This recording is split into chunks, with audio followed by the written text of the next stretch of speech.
For many Americans this may seem a bit strange, but the truth is that the worldwide economic slowdown that began during the second half of last year is starting to get a lot worse.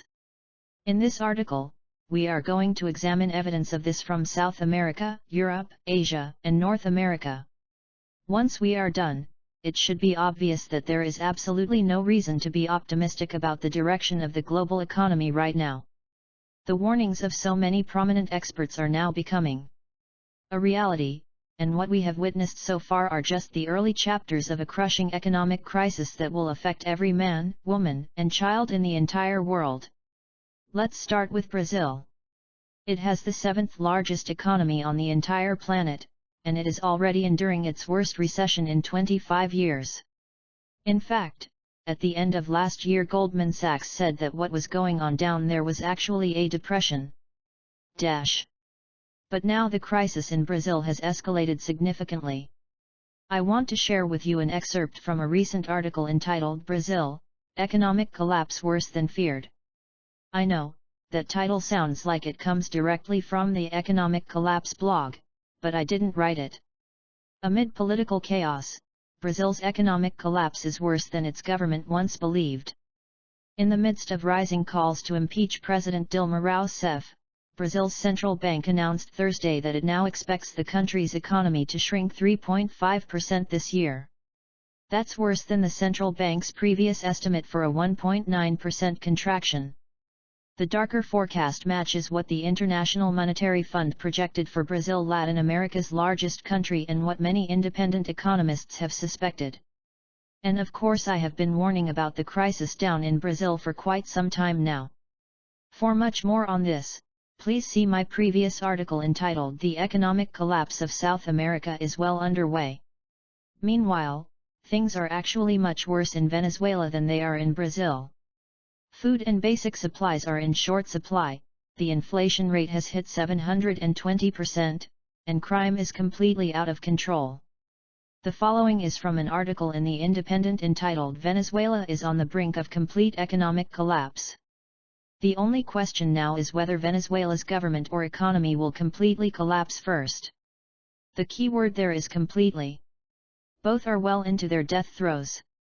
Indeed, Venezuela's ruling party just lost congressional elections that gave the opposition a veto-proof majority, and it's hard to see that getting any better for them anytime soon or ever. Incumbents, after all, don't tend to do too well when, according to the International Monetary Fund, their economy shrinks 10% one year, an additional 6% the next, and inflation explodes to 720%. It's no wonder, then, that markets expect Venezuela to default on its debt in the very near future. The country is basically bankrupt. Once again we see a very respected mainstream publication using the phrase economic collapse to describe what is happening in South America. You can find some stunning video of the economic Armageddon that is taking place in Venezuela right here. I would encourage you to watch that video, because what is happening down there will eventually be happening here. Meanwhile, over in Europe the collapse of the Italian banking system has entered a disturbing new chapter. Italy's finance minister has called a meeting in Rome for Monday that will be focusing on a last resort bailout plan for the troubled banks. Finance Minister Pier Carlo Padoan has called a meeting in Rome on Monday with executives from Italy's largest financial institutions to agree final details of a last resort bailout plan. Yet on the eve of that gathering, concerns remain as to whether the plan will be sufficient to ring-fence the weakest of Italy's large banks, Monte dei Paschi di Siena, from contagion, according to people involved in the talks. Italian bank shares have lost almost half their value so far this year amid investor worries over a Euro 360 billion pile of non-performing loans equivalent to about a fifth of GDP. Lenders' profitability has been hit by a crippling three-year recession. As Italy descends into financial chaos, the rest of the continent better be paying attention. Do you remember how hard it was for the rest of Europe to rescue Greece? Well, Greece has the 44th largest economy on the planet. Italy has the 8th. It would be hard to overstate the seriousness of what is going on over in Europe, and it is not just Italy we are talking about. All over the continent major banks are in deep trouble, and the chairman of France's second-largest retail bank recently told reporters that I am much more worried than I was in 2009. And there is very good reason for concern. On Sunday, we learned that a major bail-in had just been announced for one of Austria's most prominent banks. And then today, following a decision by the Austrian banking regulator, the Finanzmarktaufsicht, or Financial Market Authority, Austria officially became the first European country to use a new law under the framework imposed by the European Recovery and Resolution Directive to share losses of a failed bank with senior creditors as it slashed the value of debt owed by HITA Asset Resolution AG. Today, the Austrian Financial Market Authority, FMA, in its function as the resolution authority pursuant to the Bank Recovery and Resolution Act, BASAG Bundesgesetz über die Sanierung und Abwicklung von Banken, has issued the key features for the further steps for the resolution of HETA Asset Resolution AG. The most significant measures are: a 100% bail-in for all subordinated liabilities, a 53.98% bail-in, resulting in a 46.02% quota, for all eligible preferential liabilities. The cancellation of all interest payments from January 3, 2015, when HETA was placed into resolution pursuant to BASAG. As well as a harmonization of the maturities of all eligible liabilities to 31.12.2023. According to the current resolution plan for HETA, the wind-down process should be concluded by 2020, although the repayment of all claims as well as the legally binding conclusion of all currently outstanding legal disputes will realistically only be concluded by the end of 2023. Only at that point will it be possible to finally distribute the assets and to liquidate the company. The dominoes are starting to fall in Europe, and I would expect even bigger announcements in the weeks and months to come. Over in Asia, economic chaos is beginning to prevail as well. In China, the stock market is already down more than 40% from the peak. Chinese exports were down 25.4% on a year-over-year basis in February, and Chinese economic numbers overall have not been this poor since the depths of the last global recession. At the same time, the Japanese economy is really struggling right now. As I wrote about the other day, Japanese GDP has shrunk for 2 out of the last 3 quarters.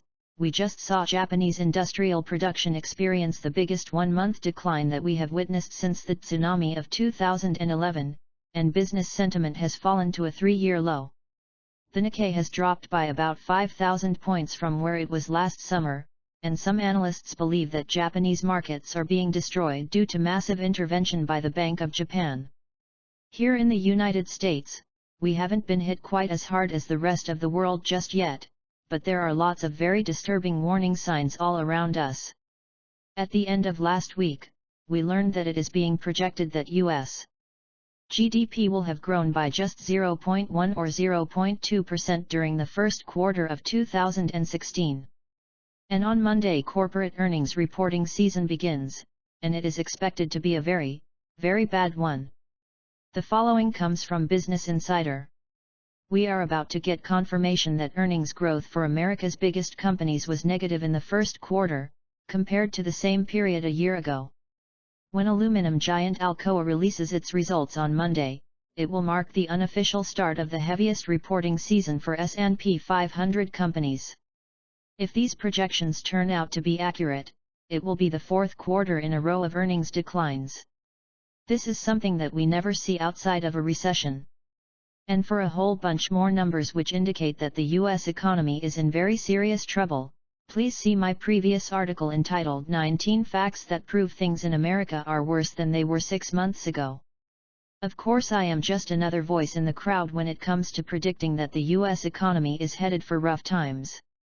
For example, just check out what Societe Generale economist Albert Edwards is saying. A tidal wave is coming to the U.S. economy, according to Albert Edwards, and when it crashes it's going to throw the economy into recession. The profit recession facing American corporations is going to lead to a collapse in corporate credit. Despite risk assets enjoying a few weeks in the sun, our fail-safe recession indicator has stopped flashing amber and turned to red. He continued. Whole economy profits never normally fall this deeply without a recession unfolding. And with the US corporate sector up to its eyes in debt, the one asset class to be avoided even more so than the ridiculously overvalued equity market is US corporate debt. The economy will surely be swept away by a tidal wave of corporate default. As you can see, it isn't just one nation or one region of the world that we need to be concerned about. Economic chaos is erupting literally all over the planet, and global leaders are starting to panic. Unfortunately, they have had 7 years to try to fix things since the last global recession, and they didn't get the job done. Anyone that believes that by some miracle they will be able to pull us out of the fire this time and that everything will somehow be okay is simply engaged in wishful thinking.